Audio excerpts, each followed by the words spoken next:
up, guys?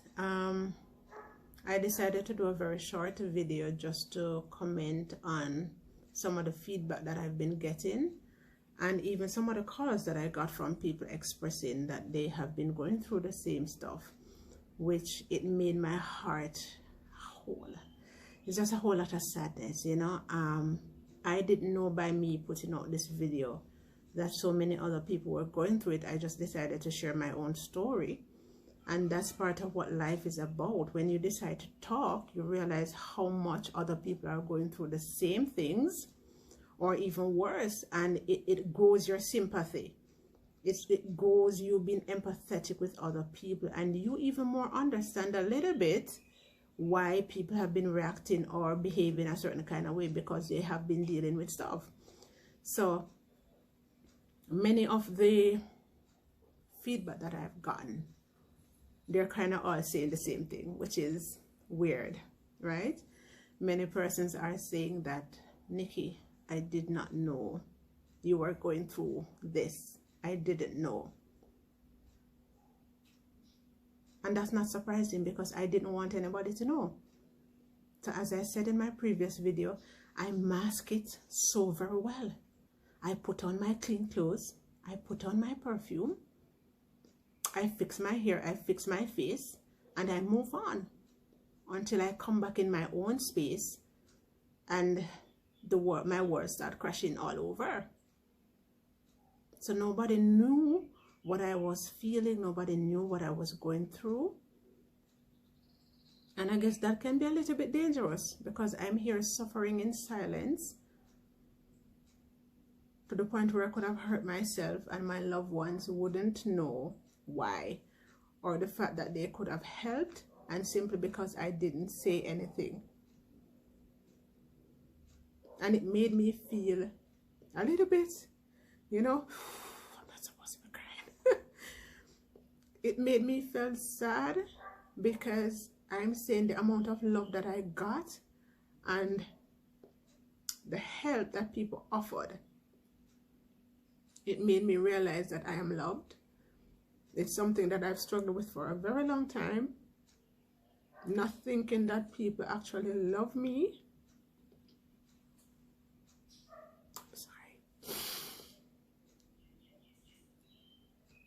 I'm sorry.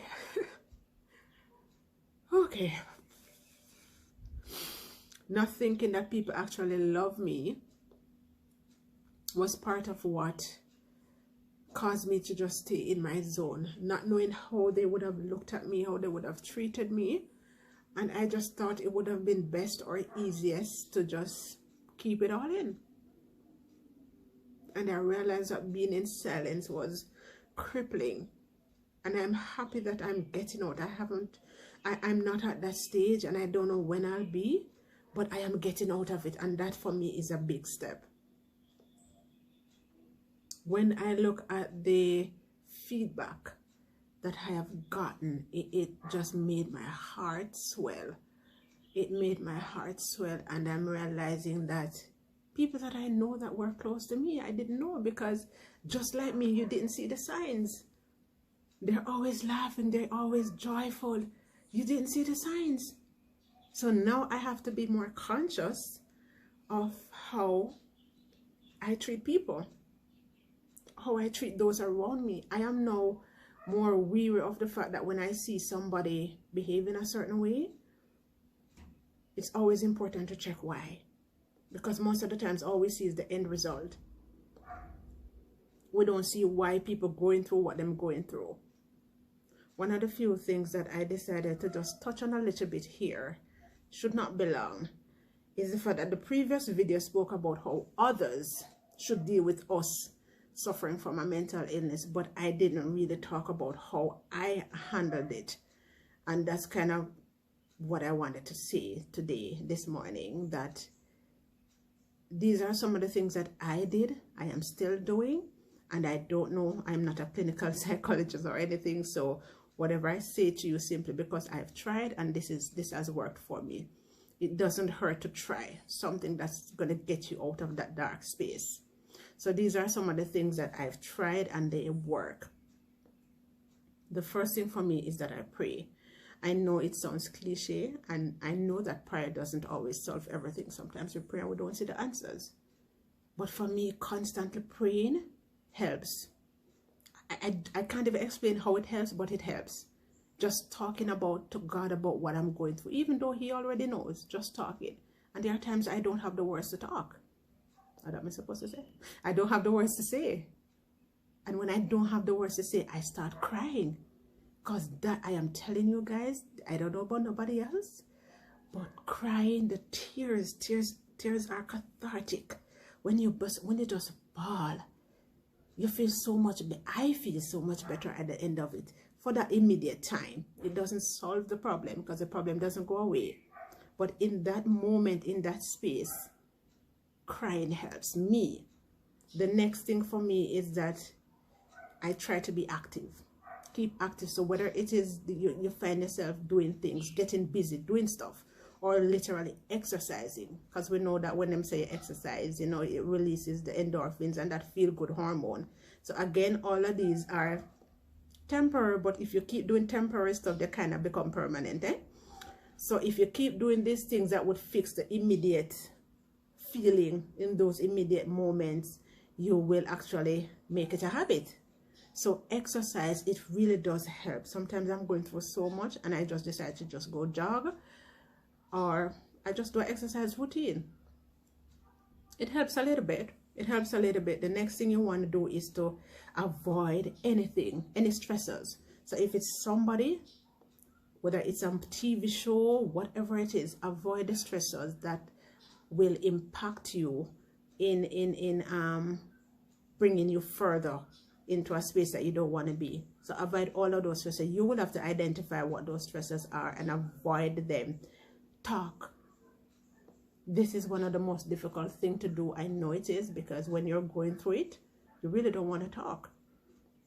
But if you are sane enough in that space, because sometimes you can't even think straight, but if there's a tiny bit of you being able to think clearly, find somebody to talk to. Find somebody who is non-judgmental, somebody who you know would just listen, and in return they would most times have the right things to say.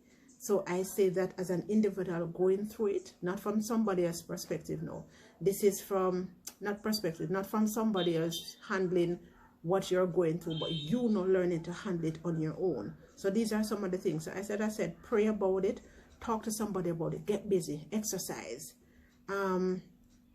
Yeah, so those are some of the main things that I do. And if you find yourself getting deeper and deeper into this thing, ask for help. Ask for help. We need to normalize people going through pain and wanting answers and being able to talk. We as a society needs to normalize people talking about the pain and the hurt they're going through. And I'm not just talking about female. A lot of men, because I'm getting a lot of feedback from men, and I'm like, that kind of cut me up a little bit, because society tells us that our men ought to be strong and macho and tough and no bawling and, you know, all of them things there. It's not so. Men have emotions. They have feelings too. What do they do with it? What do they do with their emotions? What do they do when they're hurting? Bottling it up does not help. So these are some of the things that you can do. So as I said before, the most critical one is if you realize really and truly, if you're getting deep and deeper, you need to cry out for help. You need to ask for help. And I'm pretty sure if you genuinely go and ask for help, nobody's going to turn you down, because we're getting a little bit out of the space where, you know, we're demonizing people for feeling and to talk about their mental health.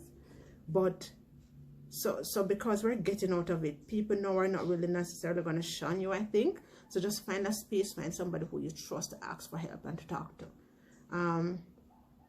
So that basically, you know, sums up. It's something that is dear to my heart. It is really, really dear to my heart. And now that I did the video, I am really recognizing how difficult it is for many of us out there, close to me and not so close.